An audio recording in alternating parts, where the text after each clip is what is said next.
যাই কিছু হচ্ছে আলাপ আলোচনার মাধ্যমে সমাধান করেন এবং আপনাদের ইউটিউবারদেরকে বন্ধ করেন, বাংলাদেশের বিরুদ্ধে মিথ্যা প্রচারণা বন্ধ করেন। না হলে আমাদের পক্ষ থেকে আমাদের লোকদেরকে আমরা বলবো তোমরাও ভারতের বিরুদ্ধে প্রচারণা শুরু করো। তাহলে কি হবে? দুই দেশের মধ্যে উত্তেজনা হবে। দুই দেশের মধ্যে উত্তেজনা হলে আপনারা মনে করছেন বাংলাদেশ ছোট দেশ, কিন্তু বাংলাদেশের অনেক বন্ধু দেশ আছে যারা নিউক্লিয়ার পাওয়ার আছে। সুতরাং এত সহজভাবে জিনিসটা নেবেন না। It is unipolar world. বাংলাদেশেরও বন্ধু আছে যারা সমস্যা হলে বাংলাদেশের পাশে দাঁড়াবে। ডক্টর ইউনূসের হাতকে আমরা শক্তিশালী করার জন্য যা যা করা প্রয়োজন, বর্তমান সরকারকে শক্তিশালী করা যা যা প্রয়োজন, এলডিবির পক্ষ থেকে আমরা সেটাই করব। আমি পুনরায় ভারতকে অনুরোধ করব, আপনারা আলাপ আলোচনার পথে আসেন এবং আগামীতে যেন এই ধরনের ঘটনা না ঘটে। আপনাদের উগ্রবাদীদেরকে বন্ধ করেন। আপনারা যে উগ্রবাদী রাজনীতি শুরু করেছেন, এটা আপনাদের জন্য ধ্বংস ডেকে নিয়ে আসবে। অন্যায় কাজ কখনো বেশি দিন টিকে থাকতে পারে না। আমরা ইসলাম ধর্মের অনুসারী, আমরা ধ্বংসে বিশ্বাসী না, অপরের ক্ষতিতে বিশ্বাসী না। আমরা চাই প্রত্যেকে নিজের নিজের জায়গায় সুখে শান্তিতে বসবাস করুক। আমাদেরকে যেন কেউ ডিস্টার্ব না করে, আমরাও সেটা কামনা করি। আজকে আমাদের আরো কিছু বিষয় হচ্ছে, বর্তমান আমাদের যে অন্তর্বর্তীকালীন সরকার, তাদেরকেও সজাগ করতে চাই। কিছু কিছু রাজনৈতিক দল আছে যারা আওয়ামী লীগের প্রতি খুবই দুর্বল, তাদেরকেও সাবধান করে দিতে চাই।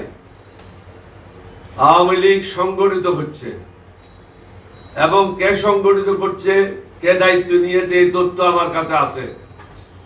তিনি কোথায় কোন বাসায় আছেন সেই তথ্য আমার কাছে আছে। তাকে কারা কারা সাহায্য করছে সেই তথ্যগুলি আমার কাছে আছে। সুতরাং আমরা যদি মনে করি স্বৈরাচারীরা বসে আছে, এটা সঠিক নয়।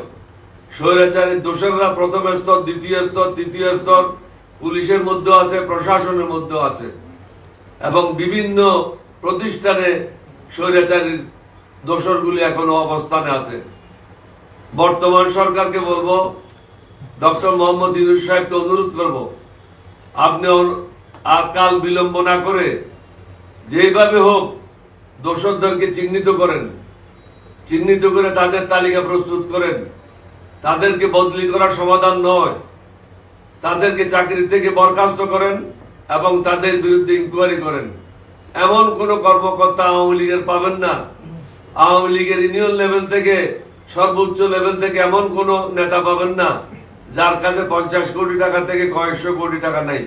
হাসিনা নিজেই বলেছে তার ঘরের প্রিয়দের কাছে 400 কোটি টাকা আছে। সুতরাং সাবধান হতে হবে আমাদেরকে। এই সরকারকেও সাবধানতার সাথে আগাতে হবে। মনে রাখবেন, মাকড়সা কিন্তু খুব শখ করেই তার চারিদিকে জাল বুনে, পরে ওই জালের মধ্যে তার মৃত্যু হয়। মাকড়সা কিন্তু তার বুনা জালের থেকে বের হতে পারে না। অতীতে অনেকে এরকম ধ্বংস হয়েছে, আগামীতেও এরকম ধ্বংস হবে।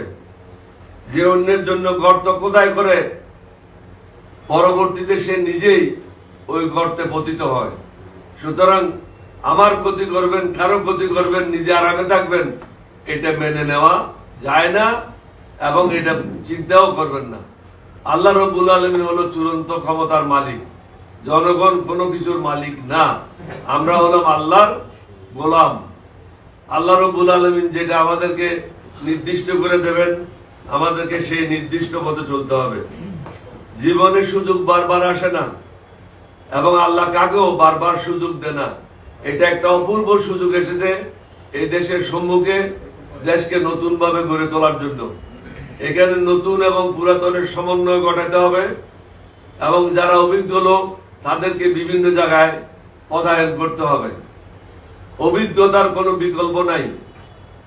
লেখাপড়া আপনি বই পড়ে আহরণ করতে পারবেন, রিসার্চ করে আহরণ করতে পারবেন, কিন্তু অভিজ্ঞতা আহরণ করা যায় না। অভিজ্ঞতা হলো প্রত্যেকদিন কর্মকাণ্ডের মাধ্যমে আপনি শিখেন। আমরা যেভাবে রাষ্ট্র পরিচালনা শিখেছি 1975 থেকে নিয়ে 1981 পর্যন্ত, এরপরেও 3 বার মন্ত্রী ছিলাম, সফলতার সাথে কাজ করেছি। 6 বার এমপি ছিলাম, সফলতার সাথে কাজ করেছি। আমাদের এক ধরনের অভিজ্ঞতা আছে এই রাষ্ট্র কিভাবে পরিচালনা করতে হয়। সুতরাং কে কিভাবে পরিচালনা করতেছে, কোথায় ভুল হচ্ছে, এটা আমাদের পক্ষে নির্ণয় করা কোনো কঠিন কাজ না।